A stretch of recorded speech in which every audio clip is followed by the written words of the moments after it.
Գյուրջան Կասկադ, հասանելի բնակարաններ 65 ամիս մարման ժամկետով։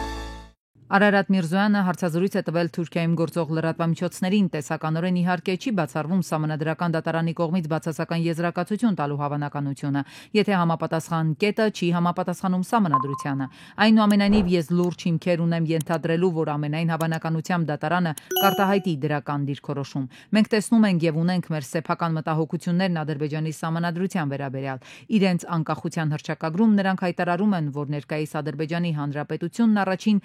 Ադրբեջանական Հանրապետության իրավահաջորդն է, ոչ թե խորհրդայինի, եւ առաջին Ադրբեջանական Հանրապետությունը, որը գոյություն է ունեցել մինչև խորհրդային միությունը, հայտարարել է իր ինքնիշխանությունը շատ ավելի մեծ տարածքների նկատմամբ, քան այսօրվա Ադրբեջանն է։ Այն ներառում է այսօրվա Հայաստանի ինքնիշխան տարածքների ավելի քան 60%-ը։ Կա գաղափար այն ստորագրել Հայաստանի եւ Ադրբեջանի սահմանին։ Մի քանի այլ մայրաքաղաքներ առաջարկում են իրենց ծառայությունները։ Ես չեմ բացառում որևէ բան, չեմ բացառում որևէ տարբերակ։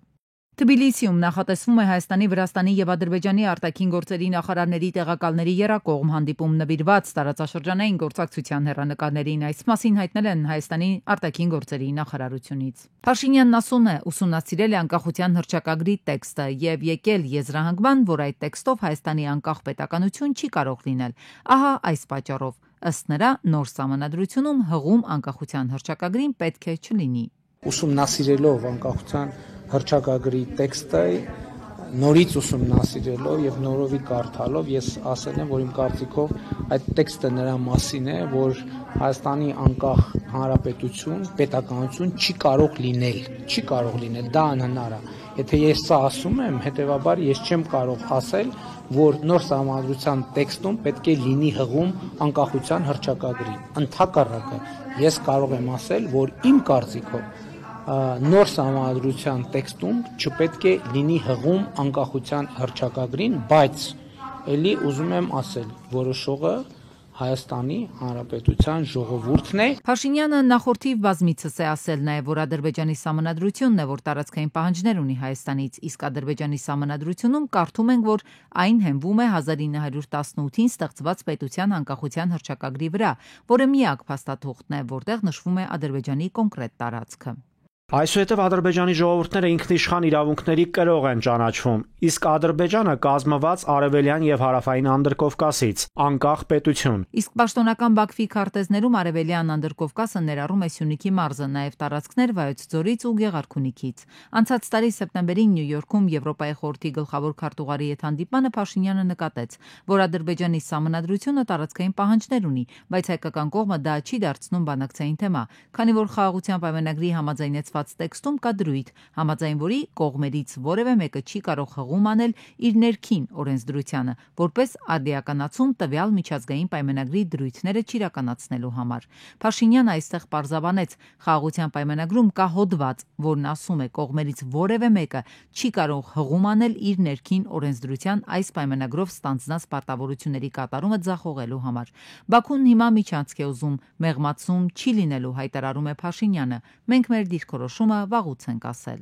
Մենք մեր դիրքորոշումները խաղաղության խաչմերուկ նախագծի մեջ ներկայացրել ենք գրավոր շատ վաղուց, այդ թվում այդ նպատակով, որ ամենատարբեր մեկնաբանություններ չլինեն։ Եվ այդ ծրագրի շրջանակներում, նախագծի շրջանակներում մենք սկսել ենք աշխատանքը եւ շարունակելու ենք։ Դրա մասին եմ խոսում։ Վարչապետ Ադրբեջանի առաջարկին, ըստ էության գրավոր առաջարկին գրավոր պատասխան ոչ չենք ստացել։ Ճանապարհների հետ կապված ի դեպ Հայաստանն Ադրբեջանին ասում է պատրաստ է բացել երկաթուղին Հորադիս երասխ գծով։ Բաքուն սակայն Երևանից դժգո թեքվել է դեպի Թերան։ Մենք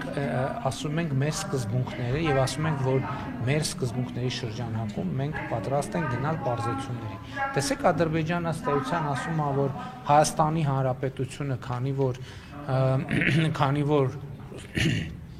լուծումներ չի տալիս եւ լուծումներ չի առաջարկում կամ ինչ-որ մի բան։ Մենք դրա համար Ադրբեջանը որոշում է կայացրել, որ պետք է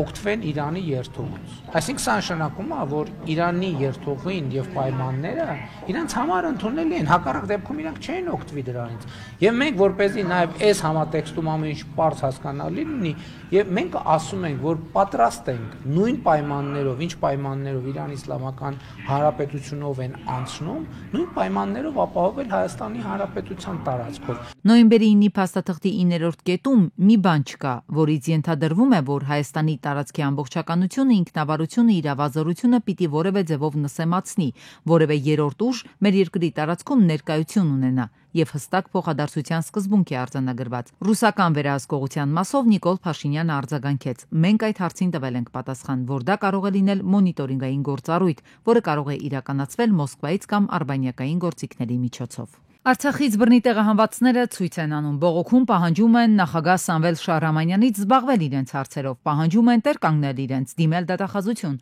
որպեսզի Արցախում կատարված թալանի վերաբերյալ քրգործերը արդյունք տան եւ թալանը վերադարձվի իրենց։ Կակցա եղել, մենք տեսել ենք դատախազության առջև պահանջել են, որ թալանածը բերեք եւ դատախազությունից ոչ մեկ դուրս չի եկել։ Հիմա պահանջը նրանումն է, որ Սամվել Շահրամանյանը ժողովրդի հետ մեկտեղ իջնեն միասին դատախազություն։ Սամվել Շահրամանյանը մտնի դատախազություն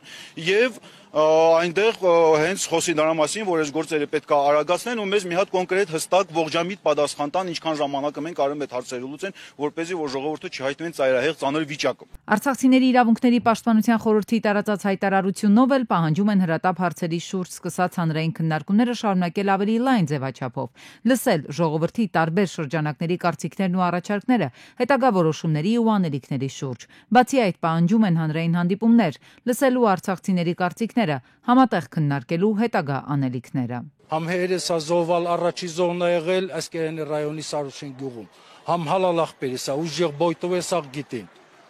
Հասկանում ես, հիմա եկել ենք ստե, լսում են, որ ստե մարդ չկա։ Եթե չկա, ստե մարդ չիկ նստում, տվեք մի քանի զոհված ընտանիքի, մի քանի քասիբի, որ չի կարում հաց ճարի ուտի։ Մարդիկ կան ախպեր զորով են շնչում, ախպեր մեզի թղեկավար ունի, կարի մեզի տեր կայնի։ Այդ ցավոտանիմ չես կարում ուժերից վերա, նուժել է մեր Արցախում մին խելքը գախի մարդ չկա, որ գասե ես ձեր կողը կայնում եմ ժողովուրդ։ Արցախցիների ու Շահրամանյանի հանդիպումը չկայացավ։ Ռուսական զինուժը շահեդներով զանգվածային հարձակում է գործել Ուկրաինայի Դնեպր քաղաքի վրա։ Ուկրաինայի արտակարգ իրավիճակների պետական ծառայության տվյալներով կա 3 զոհ, որոնցից մեկը երեխա։ Վիրավորների թիվը հասել է 30-ի, վնասվել են տներ, կրթական եւ մշակութային հաստատություններ։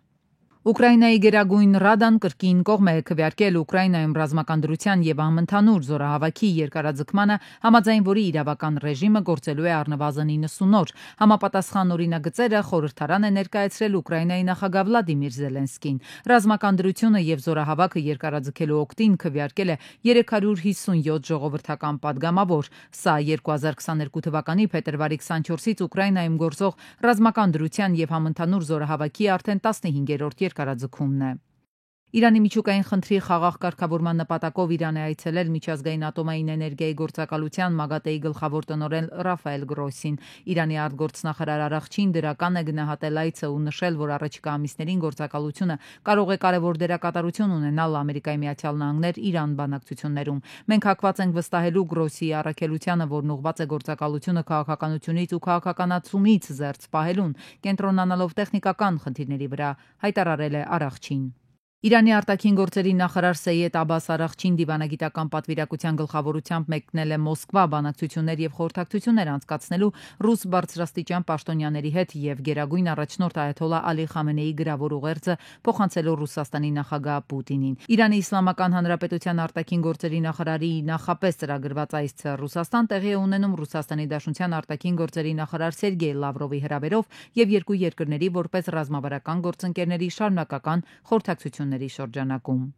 Դոնալդ Թրամփի կողմից կիրառվող նոր մաքսատուրքերի քաղաքականության քննարկման նպատակով Միացյալ Նահանգներում է Իտալիայի վարչապետ Ջորջա Մելոնին։ Մաքսատուրքերի սահմանումից ի վեր նա Ամերիկայի Միացյալ Նահանգներ այցելող եվրոպացի առաջնորդն է։ Մելոնին մտադիր է Թրամփին համոզել ընդունել զրո մաքսատուրք համաձայնագիր ամբողջ Եվրամիության համար։ Ամերիկայի Միացյալ Նահանգները Իտալիայի երրորդ խոշոր առևտրային գործընկերն է Եվրամիությունից դուրս գտնվող երկրների շարքում։ Երկրի արտահանման մոտ 10%-ը, որը կազմում է 76 միլիարդ ԱՄՆ դոլար, ուղղվում է Միացյալ Նահանգներ։ Հռոմի Պապ Ֆրանցիսկոսն առողջական վիճակի պատճառով չի կարողանա կատարել Սուրբ Զատկի տոնի հիմնական արարողությունները Վատիկանում։ Նշվում է, որ ավագ ուրբաթ Սուրբ Պետրոսի տաճարում Սուրբ Արաքը կմատուցի կարդինալ Կլաուդիո Գուջերոտին։ Նույն օրը երեկոյան կարդինալ Բալդո Ռեյնան Հռոմում Պապի գլխավոր փոխանորդը կառաջնորդի խաչի ճանապարհը Կոլիզեում։ Ամերիկա-բելգիացի դերասան Ժան-Կլոդ Վան Դամը դիմել է Ռուսաստանի նախագահ Վլադիմիր Պուտինին, ցանկություն հայտնելով գալ Ռուսաստան ու դառնալ խաղաղության դեսպան։ Նրա հայտարարությունը հրապարակվել է ուկրաինացի լրագրող Դիաննա Պանչենկոյի տելեգրամյան ալիքում։ Սակայն թե երբ է նկարահանվել ուղերձը, հայտնի չէ, գրում է ՌԻԱ Նովոստին։ Ողջույն, պարոն Պուտին, մենք ուզում ենք գալ Ռուսաստան, մենք կփորձենք դա անել այնպես, ինչպես դուք ճիշտ եք համարում, որպեսզի դառնալ խաղաղության դեսպան։ Եկեք դա անենք, ասել է Վան Դամը։ Պետական եկամուտների կոմիտեն տեղեկացնում է, որ վերջին օրերին ՊԵԿ էլեկտրոնային կառավարման համակարգերից օգտվելու հնարավորությունները սահմանափակվել են համակարգերի սպասարկման աշխատանքներ իրականացնելու անհրաժեշտությամբ պայմանավորված։ Համակարգերի աշխատանքն արդեն վերականգնվել է։ Կոմիտեն միաժամանակ հայտնում է օրենսդրությամբ սահմանված վերջնաժամկետից հետո ապրիլի 24-ին եւ 25-ին հնարավոր է լինեն համակարգից օգտվելու որոշակի սահմանափակումներ։ ՊԵԿ-ը հայցում է հարկ-վճարողների ներողամտությունը։ Ասիական զարգացման բանկը այս տարի Հայաստանում տնտեսական աճի դանդաղում է կանխատեսում մինչև 5%։ Այս դանդաղումը տնտեսագետները պայմանավորում են առաջին հերթին արտաքին գործոնների ազդեցության թուլացմամբ։ 2022-23 թվականներին արտաքին գործոններն էապես նպաստել են Հայաստանի տնտեսական բարձր աճին։ 2022-ին տնտեսական աճը 12.6, 2023-ին 8.3, 2024-ին 5.9% էր։ Այս տնտեսությունը իրականում մնացա, որ արտաքին շոկերը մեծ ազդեցություն են ունենում, քանի որ մեր պոտենցիալի չափը շատ բարձր չի, մեր մոտ արտաքին շոկերը ավելի ազդեցիկ են լինում։ Այդ դրսի շոկերի ազդեցությունները ըստ էության նվազել են, այս պահին արդեն մեր պոտենցիալի մոտ է մեր աճը լինում։ Վերջին տարիներին նաև ոսկու վերարտահանման հատված կար, որը էլի չկա, պակասել են բանկային փոխանցումների, անկախիկ փոխանցումների պակաս։ Կարծում եմ մեր տնտեսական աճը համեստ տնտեսական չափերի մեջ պիտի լինի։ Ասիական զարգացման բանկի գնահատականների համաձայն Հայաստանի տնտեսական աճը կհիմնվի ներքին պահանջարկի վրա։ Աճին մեծապես կնպաստեն ծառայությունների, որոշ չափով նաև արդյունաբերության եւ գյուղատնտեսության ոլորտները։ Քանի որ մեր արտահանման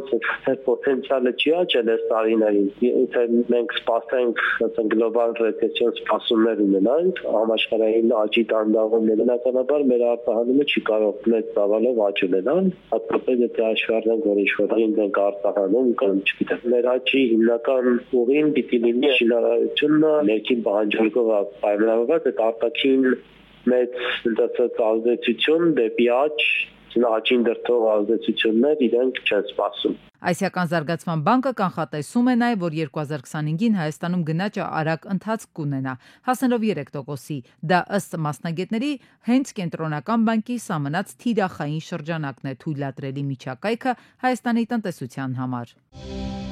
Մայրաստվածություն Անահիտից Մարիամ ժամանակավոր ցուցադրության արդյունքում Հայաստանի պատմության թանգարան պոակի եկամուտը կազմել է 121 միլիոն 898 հազար դրամ։ Այս մասին հայտնել են Կրթության, գիտության, մշակույթի, սպորտի նախարարությունից։ Միաժամանակ հայտնում են, որ ցուցադրության կազմակերպմանը աջակցել է նաև Կերոն զարգացման հիմնադրամը, տրամադրելով 39 միլիոն 210 հազար դրամ, ասված է պատասխանում։